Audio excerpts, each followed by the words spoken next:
कोल्हापूर जिल्ह्यातील शेतकऱ्यांचं अर्थकारण ज्या शेतीवर अवलंबून आहे ती शेतीच महामार्गासाठी गेली तर शेतकऱ्यांनी जगायचं कसं असा सवाल उपस्थित करत कोल्हापूर जिल्ह्यातल्या बहुतांश शेतकऱ्यांनी नागपूर गोवा शक्तिपीठ महामार्गाला विरोध केला।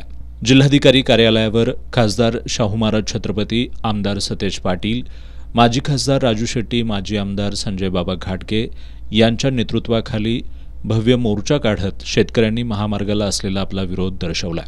शक्तिपीठ विरोधी संघर्ष समितीनं 12 जुलैपर्यंत सरकारनं हा महामार्ग रद्द करण्याची भूमिका घ्यावी, अन्यथा तीव्र आंदोलन छेडू असा अल्टिमेटम सरकारला दिलाय। एकीकडे संघर्ष समितीनं हा अल्टिमेटम दिला असताना आज मुख्यमंत्र्यांनी मात्र ज्या ठिकाणी विरोध होतोय त्या ठिकाणी महामार्गाची फेरआखणी केली जाईल अशा आशयाचं ट्विट केलंय।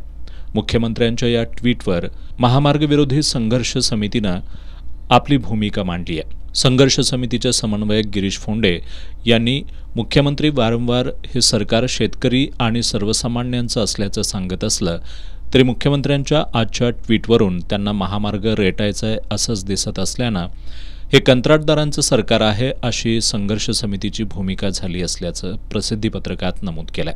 युती सरकारनं जर आपली धोरणं बदलली नाहीत तर आम्हालाच सरकार बदलावं लागेल असंही फोंडे यांनी या प्रसिद्धीपत्रकात नमूद केलंय।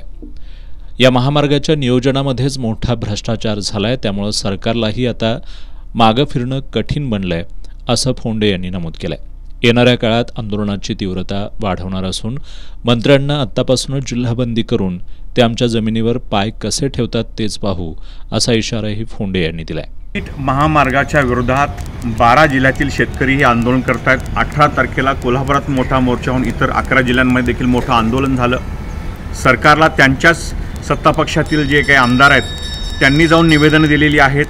आता सरकार हे ऐकण्याच्या मनस्थितीत नाही आहे हे आजच्या मुख्यमंत्र्यांच्या या वक्तव्यावरून स्पष्ट झालेले आहे आणि त्यामुळे आमचे ठाम मत बनलेले आहे की जर हा रस्ता घालवायचा असेल तर हे सरकार घालवलं पाहिजे।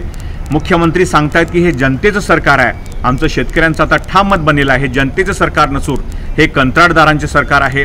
मुख्यमंत्री जर सांगत असतील की याची फेरआखणी आम्ही करू तर याला देखील आमचा विरोध असणार आहे। रस्ता रद्द करा, या गावातून गेला काय की किंवा दुसऱ्या गावातून केला काय त्याला आमचा विरोध राहणार आहे। कंत्राटदारांसाठी हा रस्ता केलेला आहे, त्याच्यामध्ये मोठा भ्रष्टाचार झालेला आहे आणि त्यामुळे जनतेच्या पैशाचा चुराडा होणारा असा हा महामार्ग रद्द झाला पाहिजे।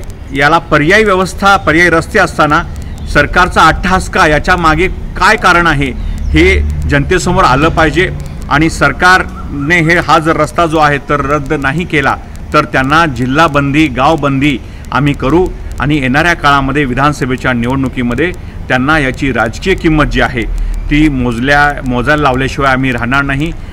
शक्तिपीठ महामार्ग रेटण्याचा प्रयत्न करत हे सरकार विनाशकाले विपरीत बुद्धी या उक्तीनुसार स्वतःच्या पायावर कुऱ्हाड मारून घेत आहे। राज्यातील जनता त्यांना योग्य धडा शिकवेल असंही गिरीश फोंडे यांनी म्हटलंय।